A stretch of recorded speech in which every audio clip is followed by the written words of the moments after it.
चले जी, बिस्मिल्लाहिर्रहमानिर्रहीम। बहुत इंपॉर्टेंट टॉपिक है ग्लोबल वार्मिंग। ये इस लिहाज से भी इम्पोर्टेंट है क्योंकि ये अभी रिसेंट ये चीज़ें रोज़ बरोज़ इंक्रीज होती चली जा रही है, तो हमारा फ़र्ज़ ये बनता है कि इस ग्लोबल वार्मिंग को रोकें। अगर इन चीज़ों को ना रोकने की सूरत में आपकी अर्थ की इंट्रोपी बहुत ज़्यादा बढ़ सकते हैं। जब अर्थ की इंट्रोपी में इजाफा होगा तो उस सूरत में क्या होगा, अर्थ के अंदर लिविंग थिंग का जो है ना गुजर बसर मुश्किलात पैदा हो सकती है। ठीक है जी, उनके गुजर बसर में मुश्किलात पैदा हो सकती है। देखिए जी, global warming warming of atmosphere due to influence of green house gases. देखें, कुछ गैसेस हैं, कल हमने कहा था कि क्लोरोफ्लोरोकार्बन है, वाटर ड्रॉपलेट्स हैं, वाटर वेपर्स हैं, मीथेन गैसेस हैं और आपके पास CFCS गैस है। ये वो ऐसी गैसेस हैं जिनके अंदर एटमॉस्फेयर से हीट को एब्जॉर्ब करने की सलाहियत इनमें ज्यादा होती है। ठीक है ना।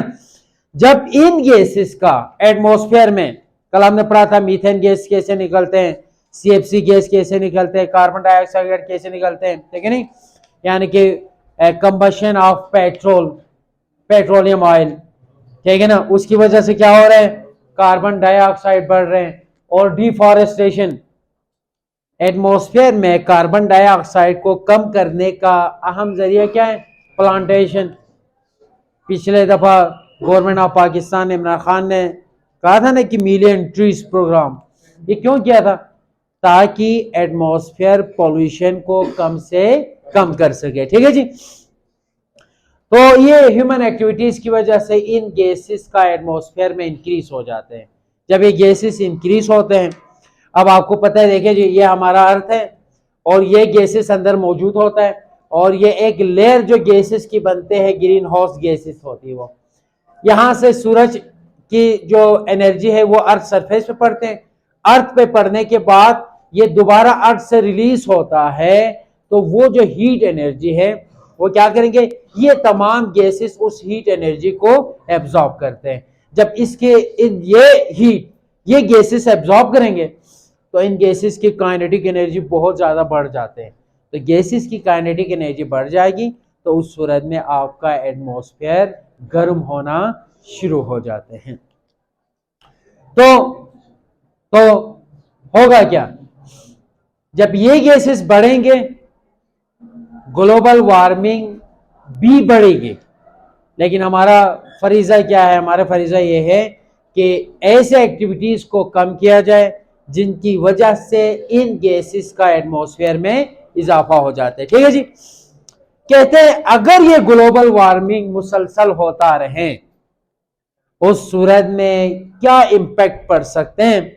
नंबर 1, अर्थ का टेम्परेचर आहिस्ता आहिस्ता बढ़ना शुरू हो जाते हैं, जो कि हो चुके हैं। ठीक है ना, साल बा साल टेम्परेचर में अच्छा खासा इंक्रीज हो रहे हैं और क्लाइमेट में अनएक्सपेक्टेड चेंजेस आते हैं। यानी कि बारिश के सीजन में बारिश होनी चाहिए ना, बर्फबारी के सीजन में बर्फबारी, सर्दी के सीजन में सर्दी, गर्मी के सीजन में गर्मी होनी चाहिए। ठीक है नहीं, लेकिन वो सीजन मॉडरेट रहता है। यानी कि कभी कभार यूं होता है कि बारिश के सीजन में बारिश नहीं होती और जिस सीजन में बारिश होने है वहां पर बारिश नहीं होती, जिस सीजन में बारिश नहीं होने वहां पे बारिश हो जाती है। ठीक है नहीं, या जब बारिश होती है तो क्या होते हैं, ज्यादा बारिश होती है, तो ज्यादा बारिश होने से क्या होता है, ज्यादा पानी आता है, बिल्कुल आता है। ठीक है जी, ये होता है, हफ्तों हफ्तों बारिशें होती रहती हैं। ठीक है नहीं, कि भाई आपको याद होगा एक दफा मई में बर्फबारी हो गई, तो ये तो कोई इंसाफ नहीं ना, मई में बर्फबारी हो जाए। ठीक है, ये it is due to unexpected change in climate. ये होता है पोलर आइस, रोज ब रोज ग्लेशियर की जो है ना पिघलने की शरह बढ़ जाते हैं। तो जब ये ज्यादा मेल्ट होगा तो unexpected change in the water level of sea, तो उस सूरत में सुनामी तूफान आ सकते हैं। ठीक है जी, और एटमॉस्फेयर साल बा साल गर्म होते चले जाते हैं। उसके बाद एसिड रेन क्या होता है, तेजाबी बारिश कहते हैं, जब बारिश की जो पीएच है ना वो 5.6 से कम हो जाते हैं तो वो अपना असरात दिखाना शुरू कर देते हैं। उस रेन को हम कहते हैं acid rain. How acid rain is form, कैसे बनती है एसिड रेन?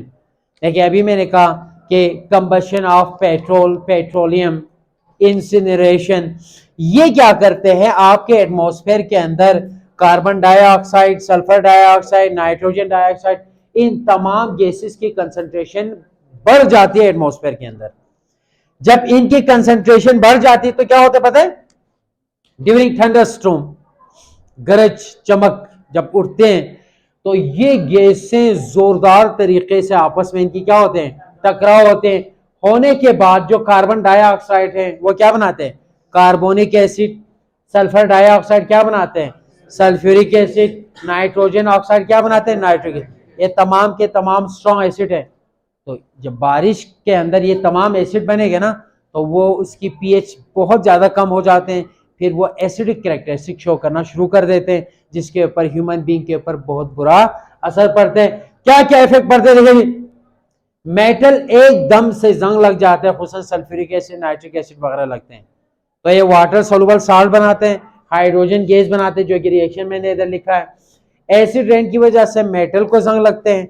अब वो जो मार्बल की बिल्डिंग्स है ना, मार्बल, एसिड बहुत तेजी के साथ मार्बल के साथ रिएक्शन करते हैं, कैल्शियम कार्बोनेट, ठीक है ना, या स्टेच्यू बनाते हैं ना, स्टेच्यू चौक चौराहों पे स्टेच्यू नहीं बनाते हैं, ठीक है ना, उनके ऊपर जब तेजाबी बारिश लगेंगे उनको खा के खत्म कर देते हैं, डिसइंटीग्रेट करते हैं उनके, ठीक है जी। और एसिड रेन की वजह से बहुत सारे फिश, समंदर की पानी जब बहुत ज्यादा एसिडिक हो जाते हैं तो उनके अंदर मौजूद फिश खत्म हो जाते हैं, ठीक है नहीं। और ये ट्रीज है उनके पत्ते जड़ जाते हैं, ठीक है ना, ट्रीज सूख जाते हैं। अगर ये एसिड रेन एक्वेटिक लाइफ के लिए बहुत ज्यादा नुकसानदेह होता है जब लेक एंड रिवर के अंदर एसिडिक कंसंट्रेशन बहुत ही ज्यादा बढ़ जाती है। ठीक हो गया जी, this is the effect of acid rain. तो मैं एक